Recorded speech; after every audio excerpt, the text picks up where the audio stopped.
Hello students, ये सन 2026 के कक्षा 10 के बोर्ड एग्ज़ाम में आने वाले इंग्लिश का अनसॉल्व पेपर है। इसमें मैं सेट 2 ये जो दिया गया है इसी को इसमें समझाऊंगा। जनरल इंस्ट्रक्शन एक बार फिर से पढ़ दे रहा हूँ। पहले जो सेट मैंने हल किया था उस सेट में मैंने बताया हुआ था जनरल इंस्ट्रक्शन, लेकिन एक बार फिर से देख लीजिए। First 15 minutes are allotted to candidate for reading the question paper. 15 minute जो होते हैं कैंडिडेट को प्रश्न पढ़ने के लिए दिया जाता है। ऑल क्वेश्चन आर कंपलसरी, इसमें जितने भी प्रश्न रहेंगे क्वेश्चन पेपर में सब आवश्यक है करना। This question paper is divided into 2 parts. ये जो क्वेश्चन पेपर है 2 भागों में बांटा गया है, part A and part B. Part A और पार्ट बी भागों में बांटा गया है। Part A consist 20 multiple choice questions of 1 mark each.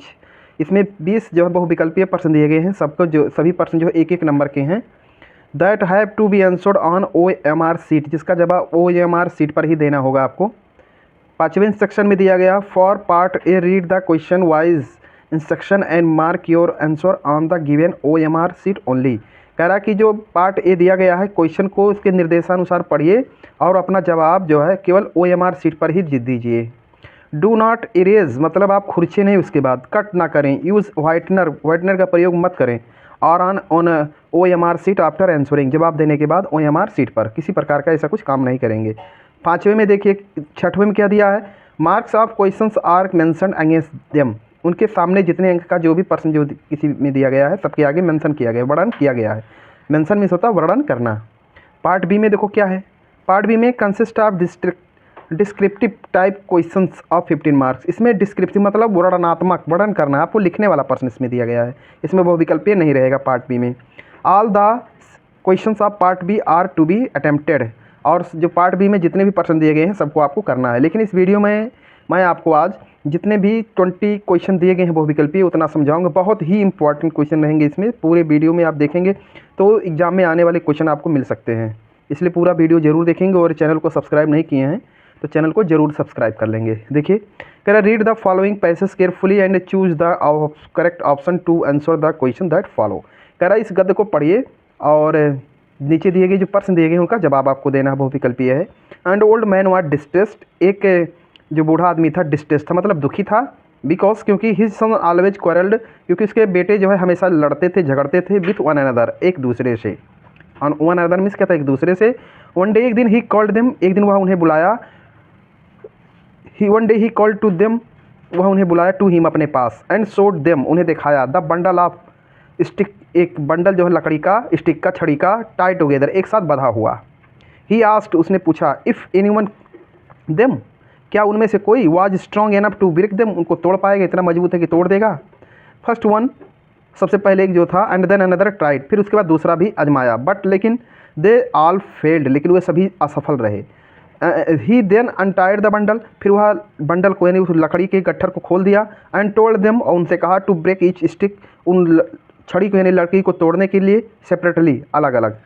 This they did easily, this या डिड दे डिड उन्होंने किया, इजली मीन्स क्या था, आसानी से, उन्होंने यहाँ बहुत आसानी से कर दिया। And all the sticks were soon broken, and और ऑल द स्टिक्स, सभी छड़ी को, वर सून ब्रोकन, जल्द ही तोड़ दिया गया। इनटू पीसेस मीन्स क्या आता है, टुकड़ों में। 10 इस प्रकार ही टाट देम, हुआ उन्हें सिखाया। दैट की united they be would be strong, की एकता में वे मजबूत रहेंगे। बट लेकिन disunited they would always be weak, वे हमेशा जो है जब एकता में नहीं रहेंगे तो क्या रहेंगे, बहुत कमज़ोर रहेंगे, मतलब विखंडन में जब रहेंगे। इसके बाद देखिए, कह रहा है जो क्वेश्चन है, and old man was distress, एक बूढ़ा आदमी जो था परेशान था। बिकॉज क्योंकि his sons did not quarrel, कि उसके बेटे लड़ते नहीं थे। His son quarrel with their friends, उसके बेटे जो थे अपने दोस्तों से लड़ते थे। His sons quarrel sometimes with them, उसके जो बेटे थे कभी कभी उससे लड़ते थे। His sons always quarrelled with one another, उसके बेटे हमेशा एक दूसरे से लड़ते थे। यही जवाब है OMR पे, आपको डी लिखना होगा। उसके बाद क्या दिया है, एंड ओल्ड मैन, एक बूढ़ा आदमी वाज डिस्ट्रेस्ड, परेशान था। इट मीन्स, इसका अर्थ होता है, ही वाज हैप्पी, कि वह खुश था। सैड, दुखी था। एंग्री, नाराज था। मैड, पागल था। नहीं, क्या था, ना तो हैप्पी था, ना तो पागल था, ना तो नाराज था, क्या था, दुखी था, यानी सैड था। तीसरा है, which word in the passage is opposite of weak, इसमें से कौन सा शब्द वीक यानी कमजोर का उल्टा है। तो स्ट्रॉन्ग मीन्स मजबूत और वीक मीन्स कमजोर होता है, दोनों का अपोजिट है यही। Correct, choose the correct option to answer the following. I am proud, हमेशा याद रखिएगा प्राउड के बाद जो प्रयोग होता है प्रीपोजिशन वो ऑफ प्रयोग होता है। आई am proud of my students, तो याद रखेंगे made of, proud of, died of, ये सब ज़्यादातर ऐसे वर्ब जो होते हैं अक्सर इसके साथ ऑफ ही प्रयोग किया जाता है। कह रहा है 5वें क्वेश्चन में रीअरेंज द फॉलोइंग, देखिए rearrange the following clusters to make meaningful answer sentence. कह रहा है मीनिंगफुल यानी एक अर्थपूर्ण जो है एक सेंटेंस बनाइए। जो ये सेंटेंस दिया गया है इधर उधर करके देखिए। तो इसमें children love some toys there, तो इसके बाद सब्जेक्ट है, मान ले सब्जेक्ट आ गया, वर्ब आ गया, ऑब्जेक्ट आ रहा है, लेकिन देयर के साथ कोई नाउन होना चाहिए, क्योंकि यहाँ पर गलती सेंटेंस हो गया। देयर टॉयज टू शेयर, यहाँ भी सब्जेक्ट नहीं मिल रहा है। Some children love their to share toys, ये भी सम चिल्ड्रेन सम आ गया, तो यहाँ भी सेंटेंस गलत हो गया। उसके बाद है some children love to share their toys, ये सही है। सब्जेक्ट आ गया, वर्ब आ गया, उसके बाद इन्फिनिटिव आया, फिर ऑब्जेक्ट आ गया, एकदम सही है ये। छठवा है no sooner did he reach the college, comma लगा करके अगर नो सूनर से कोई प्रयोग होता है सेंटेंस तो याद रखिए नो सूनर डिड के बाद हमेशा अगले क्लाज में जो प्रयोग होता है वो दैन प्रयोग होता है, हमेशा याद रखिएगा। 7वां क्वेश्चन देखो क्या दिया गया है, which of the following words is misspelled. Military दिया है, टेम्पोरी दिया है, सेंचुरी दिया है, ऑर्डिनरी। तो देख लिए टेम्पोरी में OR होता है, TEMPORARY, इसलिए ये गलत हो जाएगा। यानी आपका विकल्प कौन सा सही है, बी सही है। 8वां choose the correct option to answer the following. Who लिखा है one who can not speak, वह जो बोल नहीं सकता उसको क्या बोलते हैं, टम गूंगा बोलते हैं, अंधा बोलते हैं, बहरा बोलते हैं कि लंगड़ा बोलते हैं। तो यानी डम्ब मतलब गूंगा बोलेंगे, जो बोल नहीं सकते उसको क्या बोलेंगे, डम्ब बोलेंगे। देखिए उसके बाद 9वें से और 10वां प्रश्न आपको पढ़ना है, उसी में आपको ये जो पैसेज दिया गया उसका जवाब मिल जाएगा 9वें 10वें का। लिखा है read the passage given below, choose the correct option to answer the question that follow. कह रहा है कि इस गद्य को पढ़िए और जो नीचे दिया गया है गद्य उस प्रश्न उसका जवाब दीजिए। तो एक बार पढ़ दे रहा हूँ, बहुत ही आसान है ये, आपके चैप्टर का ही किताब का ही है, देख लीजिए बहुत ही आसान है। वो ओवर मेनी डेज, कई दिनों तक, मंथ महीनों तक वल्ली लिसन सुनती रही, केयरफुली सावधानी से, कन्वर्सेशन बातचीत को, बिटवीन हर नेबर्स अपने पड़ोसियों और लोगों के बीच, बिटवीन बीच होता है। हु रेगुलरली यूज्ड जो हमेशा प्रयोग करते थे, लगातार प्रयोग करते थे बस का। एंड और she also asked a few decreed question here and there, और वह भी आस्क पूछी थी, फ्यू मीन्स कुछ, डिक्रीज में था समझदारी पूर्ण प्रश्न को, हियर एंड देयर मीन्स इधर उधर के। दिस वे इस तरह से picked up various small details, इस प्रकार से वह भिन्न भिन्न प्रकार की जो है जानकारियाँ, यहाँ डिटेल्स मतलब जानकारियाँ, पिक्ड अप मतलब इकट्ठा कर ली थी। अबाउट द बस जर्नी, बस यात्रा के बारे में, जर्नी मीन्स क्या होता है, यात्रा होता है। The town was 6 miles from her village, जो शहर था उसके घर से 6 मील दूरी पर था। द फेयर वाज 30 पैसे वन वे, एक तरफ का किराया 30 पैसे था, यानी 30 पैसे था। Which is almost nothing at all, जो बिल्कुल ना के बराबर था। एट ऑल मीन्स क्या होता है, बिल्कुल। She heard one well dressed man say, वह एक अच्छे पोशाक पहने हुए आदमी को कहते हुए सुनी थी। इसके बाद देखिए इसी में 9 और 10 का उत्तर इसी में मिलेगा आपको। Complete the sentence by choosing the correct option, यानी कंप्लीट करना सही ऑप्शन चुन करके। द टाउन वाज कितना मील दूरी पर था, 6 माइल्स, देखिए यहाँ पर लिखा है कहीं पर 6 माइल, तो आपका ये हो जाएगा। The fair of the bus was, देखिए यहाँ फेयर 30 पैसे, तो ज़्यादा ना परेशान हो क्यों, बता दे रहा हूँ 30 पैसे। अब 11वां देखिए इसमें क्या कह रहा है, 11वां 13वां तक। Choose the correct option to answer the following questions, इसमें 11वां और 13वां मिलेगा। उसके बाद 11वां देखिए क्या लिखा है, democratic elections were held in south Africa and Nelson Mandela, तो याद रखिएगा and became first black president of new nation, तो याद हो करिएगा 1994 में पहला चुनाव हुआ था, डेमोक्रेटिक इलेक्शन, लोकतांत्रिक चुनाव, गणतंत्र चुनाव। 12वें में वल्ली वाज, उसके बाद क्या वल्ली वाज ए, तो याद रखिएगा ये चैप्टर आप कहानी पढ़े होगे तो उसमें 8 साल की बच्ची रहती है ये वल्ली।